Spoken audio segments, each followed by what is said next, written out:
Hello everyone, कैसे हैं सब लोग। उम्मीद कर रहा हूँ सारे बहुत बढ़िया होंगे। सो आज की इस वीडियो में हम बात करेंगे one of the most important difference from Indian contract act 1872 distinguish between wagering agreement and contract of insurance. Because ये पर्टिकुलर टॉपिक को मैं सेपरेटली क्यों बता रहा हूँ, बिकॉज ये जो क्वेश्चन है most of the time student confuse होते हैं और वो कॉन्ट्रैक्ट ऑफ इंश्योरेंस को कंटीजेंट कॉन्ट्रैक्ट मान के पूरा का पूरा आंसर फ्रेम करते हैं।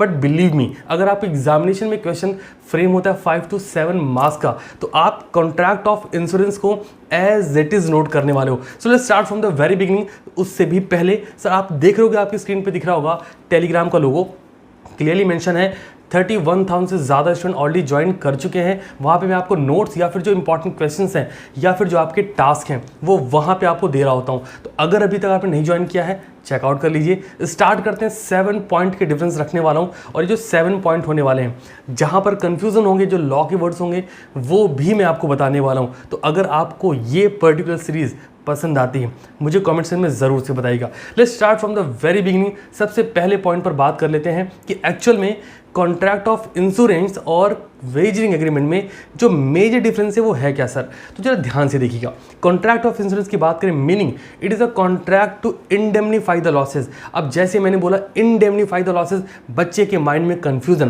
क्योंकि ये लॉ का वर्ड है, कोई चक्कर नहीं है, आप कॉपी में नोट करो। हाँ, ये एक बात भी कह दूँ, हालांकि आप सिटीजन्स हो, सारे सीटीसी वाले इस बात को बहुत अच्छे से जानते हैं कि जब भी मैं कोई आंसर फ्रेम करा रहा हूँ या कुछ बोर्ड पे पढ़ा रहा हूँ, आपको सब लिख के प्रैक्टिस करना है। इस वीडियो को भी लिखना, बिकॉज लिखोगे तो माइंड में चीज़ें रह जाएंगी। अब बात आती है सर इंडेमनीफाई द लॉसेस का मीनिंग क्या है। बहुत ही सिंपल है, वन पार्टी एग्री टू पे फॉर पोटेंशियल लॉसेस। जो भी लॉसेस आपको इन फ्यूचर होने वाले हैं, जिसको अपन बोलते हैं पोटेंशियल या फिर एंटीसिपेटेड लॉसेस और damages caused by another party.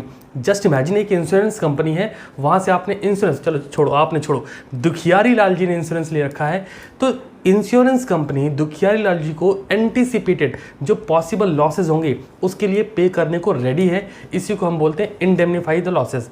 Clear है जी, आगे बढ़ जाते हैं। सो कॉन्ट्रैक्ट ऑफ इंश्योरेंस की बात करें, it is a contract to indemnify the losses. एक ऐसा कॉन्ट्रैक्ट जहां पर आपके एंटीसिपेटेड या पॉसिबल प्रोबेबल लॉसेस को इंडेमनीफाई किया जाएगा, मतलब एक पार्टी पे करने को रेडी है। When it comes to wagering agreement, it is a promise to pay money और मनी वर्थ, या तो पैसा देंगे या तो पैसे की इक्विवेलेंट कुछ देंगे, वर्थ ऑन द हैपनिंग और non happening of N uncertain event.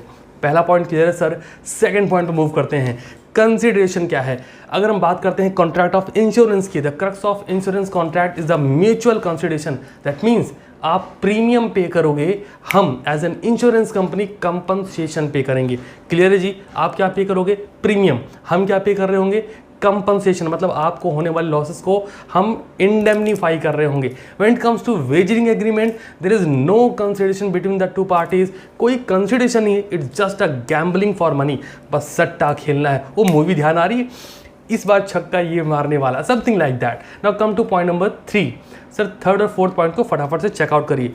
मैं आपको इस पर्टिकुलर सेशन के थ्रू बता रहा हूँ, अगर आपको ये सेशन पसंद आया, अगर आपके मेजॉरिटी के कमेंट्स आए, तो डिफरेंस बिटवीन सीरीज के मैं कुछ और वीडियोस आपके अकाउंट्स के, लॉ के, इकोनॉमिक्स के, मैथमेटिक्स के, स्टैटिक्स पोर्शन की बात कर रहा हूँ, जो भी होंगे मैं सेपरेटली ऐसे प्लान करता चलूँगा। But yes, it's complete depend on, समझ पा रहे हो। चलो पॉइंट नंबर 3 की बात करते हैं।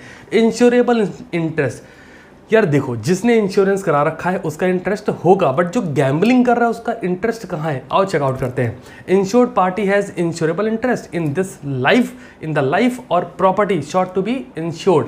जो प्रॉपर्टी इंश्योर्ड करी गई, आपने अपनी कार का इंश्योरेंस कराया, तो इंश्योरेंस कंपनी को आपकी कार में इंटरेस्ट है, भाई की कार बनी रहे, कोई टेंशन ना हो। आपने अपना या किसी का लाइफ इंश्योरेंस हो रखा है, तो इंश्योरेंस कंपनी को उसमें इंटरेस्ट है कि इसकी लाइफ ऐसे ही टनाटन चलती रहे, क्योंकि इसकी लाइफ में तकलीफ, तो indemnify the loss on insurance company. That means contract of insurance की अगर हम बात करते हैं, insured party has insurable interest in the life or property, but when it comes to wagering agreement, there is no property in case of wagering agreement. भाई साहब, कोई property होती ही नहीं है। There is betting on others life, other property. इसका जहाज डूबेगा, इसका घर जलेगा, अपनी बात नहीं हो रही होती। अदर्स लाइफ, अदर्स प्रॉपर्टी, किस में बात हो रही है सर, वेजरिंग एग्रीमेंट में। दैट मीन्स पब्लिक के तो अगेंस्ट है ये। और चेकआउट करते हैं point number 4, contract of indemnity. Indemnity क्या होता है बता चुका हूँ, आइए देखते हैं। Except life insurance the contract of insurance indemnify the insured person against loss. Loss के अगेंस्ट में आपको इंडेमनिफाई करते हैं, मतलब पे ऑफ करते हैं। But when it comes to wagering agreement, loser has to pay the fix amount on the happening of uncertain event. आज बारिश होगी, सामने वाला बोलता है नहीं होगी। इन दोनों केस में जो लूज करेगा, जो हारेगा, वो सामने वाली पार्टी को अमाउंट पे करेगा।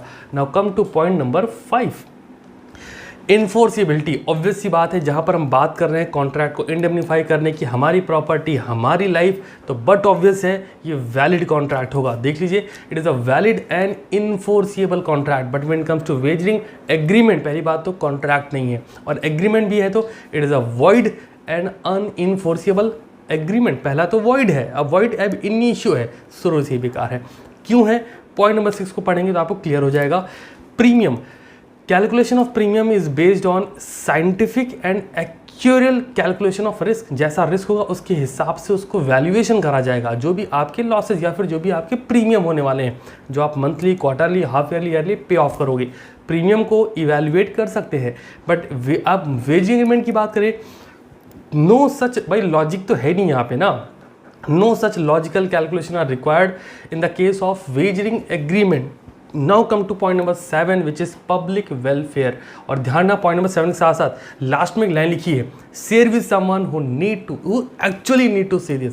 जिस बच्चे को सच में जरूरत है उसे वीडियो जरूर शेयर कर देना। पॉइंट नंबर 7 की बात करेंगे, पब्लिक वेलफेयर। अब आपको पता ही है, सामने वाले की प्रॉपर्टी, सामने वाले की जिंदगी, सामने वाले का घर, सामने वाले की शिप, अपना कुछ नहीं। ये किस में होता है? वेजिंग एग्रीमेंट में। अब चेक करते हैं पहले contract of insurance. They are beneficial to the society. Society को कोई भी लॉस हो रहा है, किसी पर्सन को कोई लॉस हो रहा है, किसी प्रॉपर्टी कोई लॉस हो रहा है, तो इंश्योरेंस कंपनी उसके कंपनसेशन को, प्रोबेबल लॉसेस को, पॉसिबल लॉसेस को, एंटीसिपेटेड लॉसेस को कंपनसेट करने के लिए रेडी है। और इसे क्या बोलते हैं? कमेंट बताना, मुझे कमेंट करना। जब अगर कोई इंश्योरेंस कंपनी सामने वाली पार्टी की प्रॉपर्टी का, लाइफ का, या फिर किसी भी चीज़ के लॉसेस को कंपनसेट करने को रेडी है, इसे लॉ के वर्ड में क्या बोलते हैं, है ना? तो they are beneficial to the society, but when it comes to wagering agreement, they have been regarded as against the public welfare. Sir, public welfare के कंप्लीटली अगेंस्ट है। Thank you so much for watching this video till the end. I hope आपको ये particular differences 101% समझ में आया होगा। अगर समझ में आया मुझे कमेंट में ज़रूर बताइएगा।